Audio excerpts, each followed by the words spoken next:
guys, I'm in my kitchen and a thought just came to mind. It's a frequently asked question. What do we do when a fire erupts in our kitchen as a result of cooking?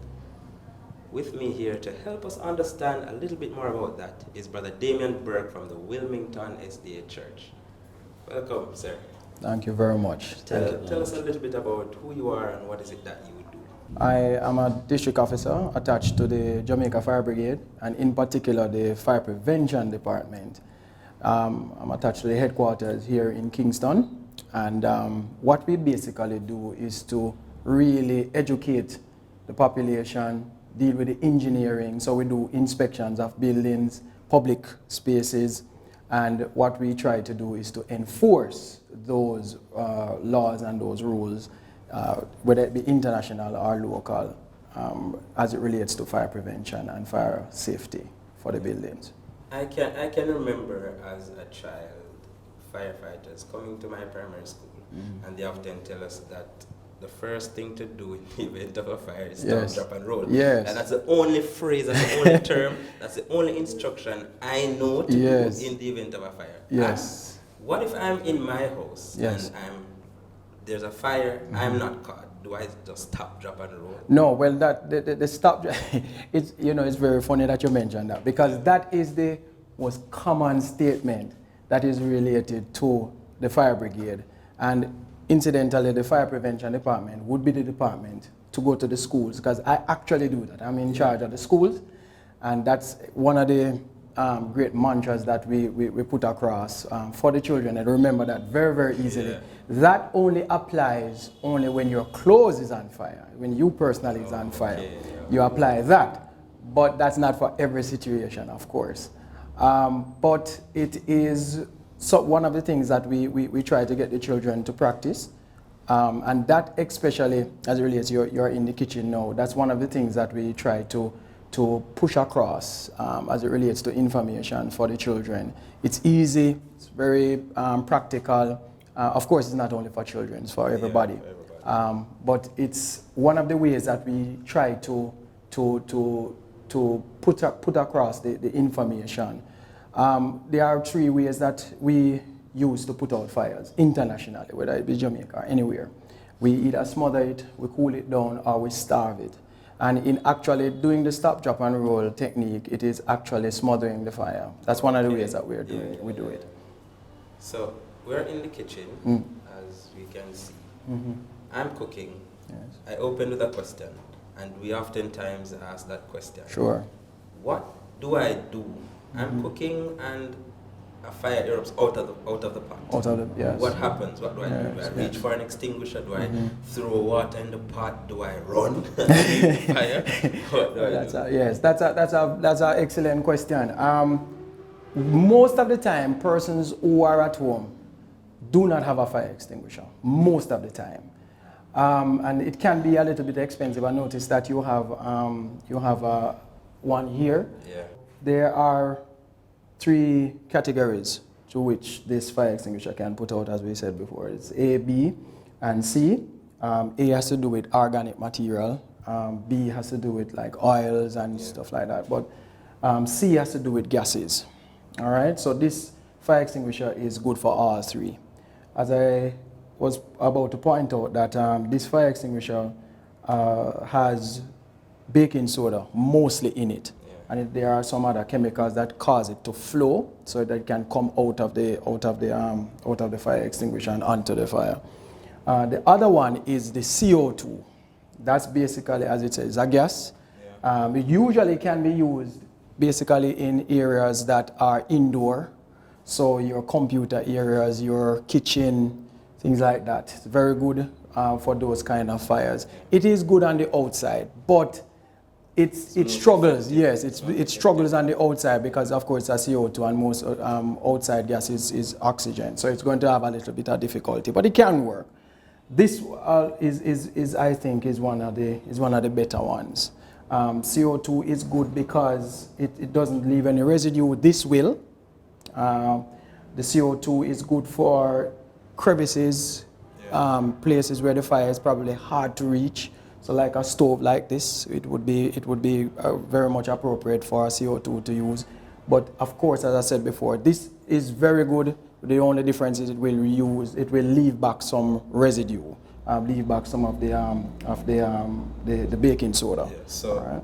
it leaves residue. Would Yes. you recommend this as the first solution to putting out a fire in my kitchen? If you have it, Yeah. if you have it, it's the first thing that you should use. It is very effective. It doesn't use any great effort on your part. It is, easily, it functions very well. The only problem, well, I wouldn't say a problem, but the thing is that with this now, with all fire extinguishers, you have to service them. So with this one now, it takes maybe about 6, maybe 7 months. You can give it maybe about 8 months. They usually can go maybe up to the year, but I don't really recommend that, and the fire brigade don't really recommend that because they can clog up after a while because they will tend to freeze. That means when you try to spray, nothing will probably come out of it. All right. Generally, because they have been made a little bit better now, it probably can go to the year. But as I said before, for precautions and for the best recommendations, I would suggest that you do this. You do the servicing at least every 7 to about 8 months. 6 months is probably the appropriate time, but 7 months we can work with that. All right, and it should be good to go. As it relates to the fire extinguisher, I go to different places and I see them just lying around. I've never really considered, is this the proper place to hold this fire extinguisher? So that's a very good question. Is there a standard rule as it relates to where to position the extinguisher? Yes, it is best placed at your exit entrance. Basically right in a wall when you're going out. That's the best place to put a fire extinguisher. So like right here, it would be best maybe on the, all right. So here at your exit would be the best place to place a fire extinguisher, like right here. All right, and usually if it's a public place, you would put like your fire alarm activation point close by. So while you're grabbing it, you can... Right, because it's a psychological reason to, So most persons, when a fire starts, they would want to leave. So right? it's upon exit. Yes. So you're getting away from the fire to get it to... Exactly. So what happens is that if you are not able to deal with the situation, the option is there, but if you can't handle it, then you have the exit. All right. So that's the best one, best place to put it. All right. So anywhere, do not put it places where you have to stretch over. Yeah. So like you have your stove here. Yeah. So that extinguisher you're saying is not the best place to hold. No, that wouldn't be the best place because it's a place that somewhere you have to reach over. Yeah. The danger is close by.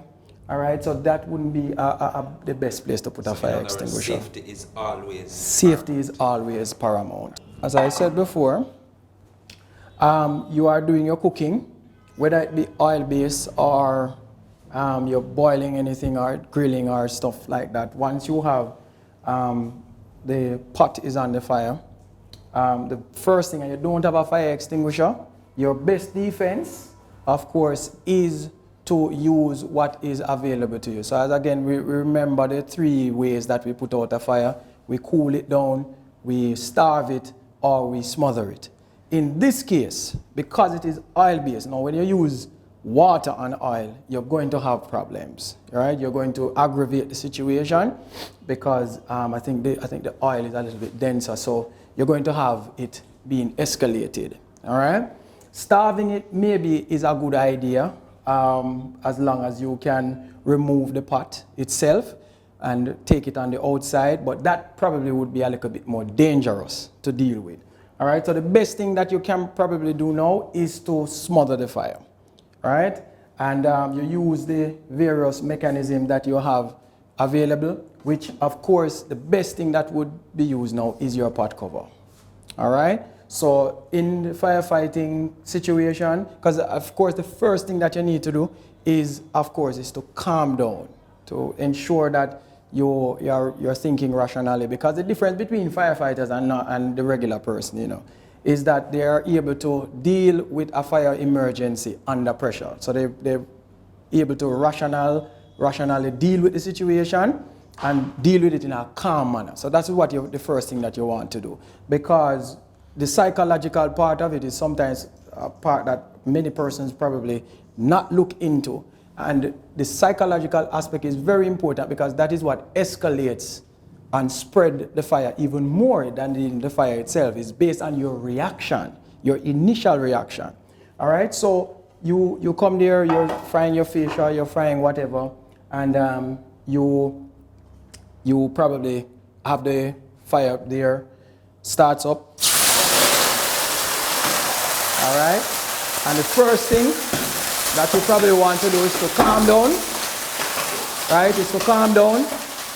First thing that you do is slide the pot under, turn off, all right, and you turn off your gas.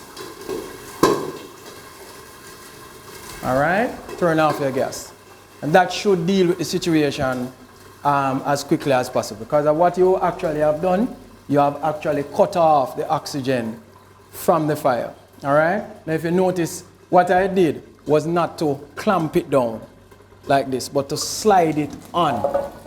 There's a difference, all right? Because when you clamp it down, the air that you gather, right, could go back into your face. So what you try to do is to slide it on as calmly as possible, all right? And you turn off all other ignitions or possible ignitions from around the area, all right? And that should be very, very, very easy. You probably need to ventilate the place as well, all right, to let out all the accumulated gases and smoke and anything, because probably children are there and they might be very much affected by what is happening, all right? So that is very important. All right, thank you very much, Sir Berg. Very informative. Sure. This is what we do here on EJC Virtual Church. We seek to inform our listeners and our viewers. Stay tuned, don't go anywhere just yet. We are going to show you what to do in the event of an outdoor fire. But right now, we'll be having our Let's Talk About Him feature.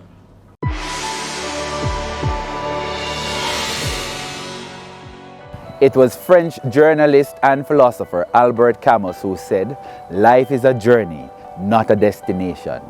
How well are you enjoying the journey of your life? How fulfilled do you feel about your life? For me, I follow Jesus.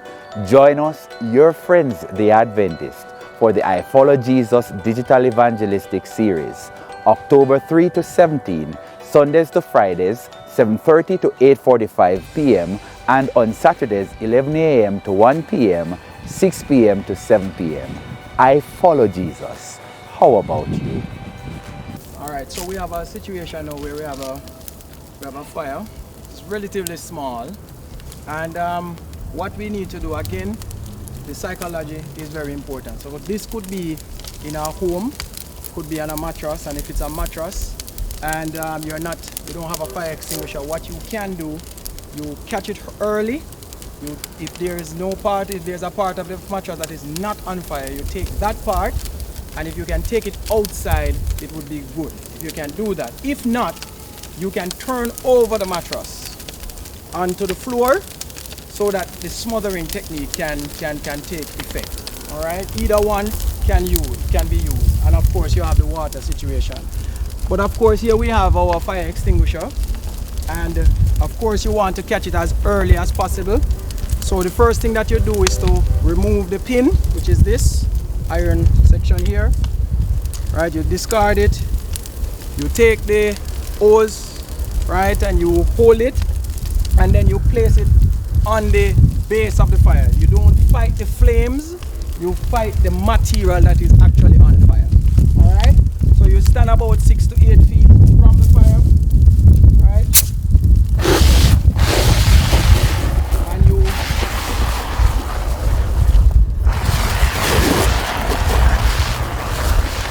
sweep from left to right, up and down if the material is vertical, and you ensure that all the content of the fire extinguisher is used, because you don't want re-ignition. You notice